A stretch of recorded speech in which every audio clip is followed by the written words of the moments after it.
Okey, kita ada rider baru. Umar 8 tahun baru nak try hari ni. Kita bawa dia, rider anak kebun.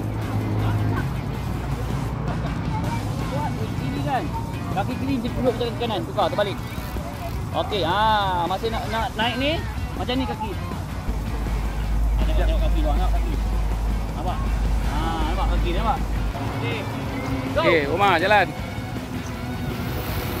Yes.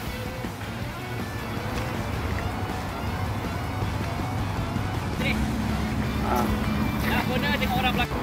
Okey, ni Umar dia nak try first time turun gate starting hill. Okey. Apa dia?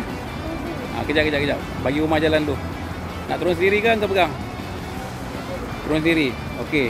Turun sendiri lepas break Lepas tu berdiri terus. Kau berani ke tak? Kalau tak berani engkau pegang. Ni kena pegang ni. Okey, dia tak berani. Dia turun sendiri. So kita kena pegang dia. Okey, engkau pegang.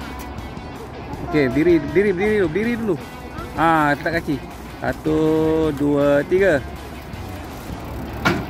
Alright, tu dia. Dilepaskan. Rider Umar 8 tahun first time turun starting hill. Okey.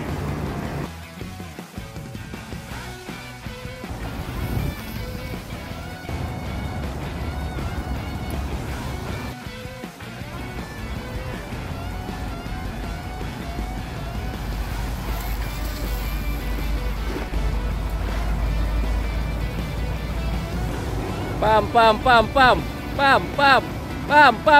lagi. Kayu.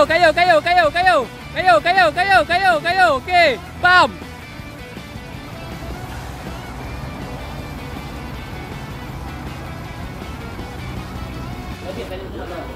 Wait, sana je.